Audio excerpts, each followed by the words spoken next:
किस्तें तो कई दे चुके लेकिन हम खून की किस्तें तो कई दे चुके लेकिन खाके वतन कर्ज अदा क्यों नहीं होता।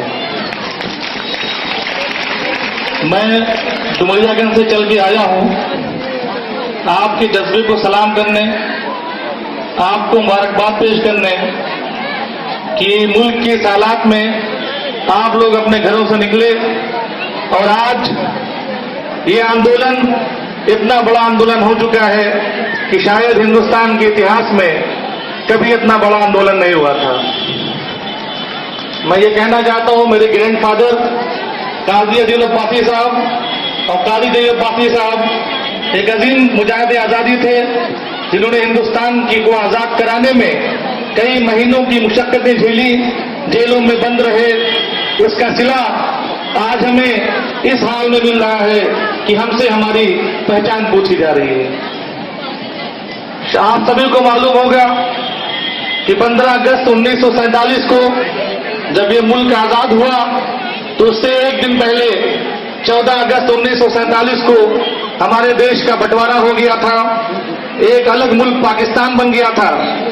लेकिन हम लोगों ने मौलाना अबुल कलाम आजाद के हिंदुस्तान को, गांधी जी के हिंदुस्तान को, अशरफुल्लाह खां के हिंदुस्तान को चुना और हम पाकिस्तान नहीं गए और हमें अपना वो सेक्युलर मुल्क, वो हिंदू मुसलमान की एकता वाला मुल्क हिंदुस्तान पसंद था और हम यहीं रहे। आज लगभग 70-72 साल पूरे हो चुके हैं हिंदुस्तान को आजाद हुए और ये पूछा जा रहा है कि आपकी शिनाख्त क्या है। मैं कहना चाहता हूं कि अगर आपको मेरी पहचान चाहिए तो जाइए हमारे घर, हमारे बड़ों के कब्रिस्तान में जाके उनसे पूछिए जिनकी कब्रों में हमारे बड़े और बुजुर्ग आज भी दफन हैं। वही हमारी पहचान है, वही हमारी शिनाख्त है, वही हमारी आइडेंटिटी है। इस देश को आजाद कराने में जो जद्दोजहद, जो मुश्किलात आई पेश, उसकी बहुत बड़ी तारीख है जिसे आज मिटाया जा रहा है। आज तहरीकी खिलाफत आंदोलन कोई नहीं जानता, जबकि ये कहा जाए कि 1857 की जंग आजादी के बाद अगर हिंदुस्तान को आजाद कराने की तहरीक शुरू हुई तो वो तहरीकी खिलाफत से शुरू हुई, जिसकी अगुवाई मौलाना मोहम्मद अली जौहर और मौलाना मोहम्मद अली शौकत कर रहे थे। उसी तहरीकी खिलाफत मूवमेंट को गांधी जी ने पहचाना, उनसे कंधे से कंधा मिलाकर खड़े हुए, वही आंदोलन उसी ने हिंदुस्तान को आजाद करवाया। मैं कहना चाहता हूं, अगर आप नेशनलिटी देना चाहते हैं आप दीजिए, हम ये नहीं कहते, लेकिन अपने मुल्क के जीडीपी का हाल तो देख लीजिए। आप हमसे टैक्स लेते हैं तो क्या हमारे टैक्स पे उन विदेशियों को डालना चाहते हैं? पहले हमारा तो पेट भरिए, हमें तो हिसाब में पहुंचाइए कि हम मेहमान नवाजी कर सकें। हम ये कहना चाहते हैं कि जब ये देश आजाद हुआ हमारा कोई संविधान नहीं था, अंग्रेजों का दिया हुआ संविधान और कॉन्स्टिट्यूशन हमारे ऊपर लागू था। ये एक बड़ा चैलेंज था कि देश का जो संविधान होगा वो सेक्युलर होगा। बाबा साहब भीमराव अम्बेडकर जी ने बड़ी मुशक्कतों के साथ 2 साल 11 महीना 18 दिन में एक ऐसा संविधान बनाया जिसमें हिंदुस्तान के सभी बाशिंदों को बराबर का हक दिया गया। उसमें कहा गया कि आप क्या पहनना चाहते हैं, क्या खाना चाहते हैं, कैसे रहना चाहते हैं, ये आपका अपना अधिकार है, इसमें कोई मुदाखलत नहीं करेगा। आप नकाब पहनेंगी, आपका मजहब कहता है कि आप नकाब पहने और कोई नकाब नहीं पहनेगा, ये आपका अधिकार है, आपकी च्वाइस है कि आप जो पहनना चाहें पहन सकती हैं, उसमें कोई मुदाखलत नहीं करेगा।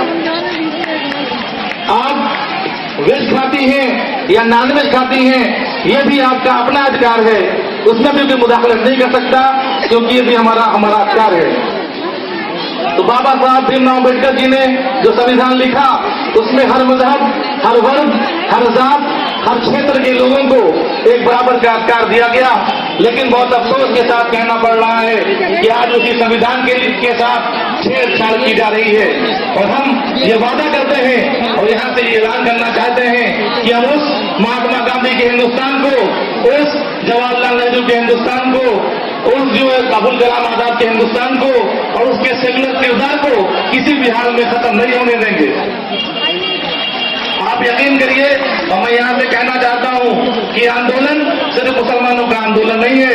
आप यहाँ से लेकर दिल्ली तक देखिए, हमारे गैर मुस्लिम और अलग मज़ाहिब के लोग हमारे साथ कंधे से कंधा मिलाकर खड़े हुए हैं। चाहे अम्बेडकर जी हो, चाहे राहुल वर्मा हो, चाहे साहब दारापुरी जी हो, कई कई दिनों की जेलों की मुशक्कतें इन्होंने झेली हैं इसी प्रोटेस्ट के जरिए। तो मैं कहना चाहता हूं ये किसी मजहब का और किसी विशेष समुदाय का प्रोटेस्ट नहीं है, ये संविधान को बचाने का प्रोटेस्ट है, उस सेकुलर हिंदुस्तान को बचाने का प्रोटेस्ट है जिसका ख्वाब अब्दुल कलाम आजाद और गांधी जी ने देखा था। मैं आपसे कहना चाहता हूं, लोग आपके हौसलों को तोड़ने की कोशिश करेंगे, लेकिन खुदारा हौसला हारने की मत हारिएगा। एक दिन ऐसा आएगा कि इस सरकार को झुककर आपसे बात करनी पड़ेगी और आपकी बात माननी पड़ेगी। मैं आपसे कहना चाहता हूं, अगर आप सीएए लेकर आए और आपने कहा कि हम 3 मुल्कों के बाशिंदों को जो वहां प्रताड़ित हैं उन्हें हम नेशनलिटी देंगे, तो मैं आज इस प्लेटफॉर्म से आपसे कहना चाहता हूं कि 1947 में जब इस देश का बंटवारा हुआ और जिन्होंने इस देश को नकार कर पाकिस्तान में शरीयत इख्तियार की, आप उनसे नेशनलिटी देंगे, और जिन्होंने हिंदुस्तान को चुना उनसे आप नेशनलिटी पूछेंगे। ये कैसा मेयर है आपका? मैं आपसे पूछना चाहता हूं। बहुत ज्यादा नहीं कह रहा, लोगों ने अच्छी अच्छी बातें कही, लेकिन सिर्फ ये कहने आया हूं कि हिम्मत नहीं हारना है। कैसे भी हालात हो जाएं, हमें तब तक बैठे रहना है जब तक ये सरकार हमारी बातें ना मान ले और इस तरह के कानून को आप अपना ले। बहुत बहुत शुक्रिया, बहुत बहुत मुबारकबाद।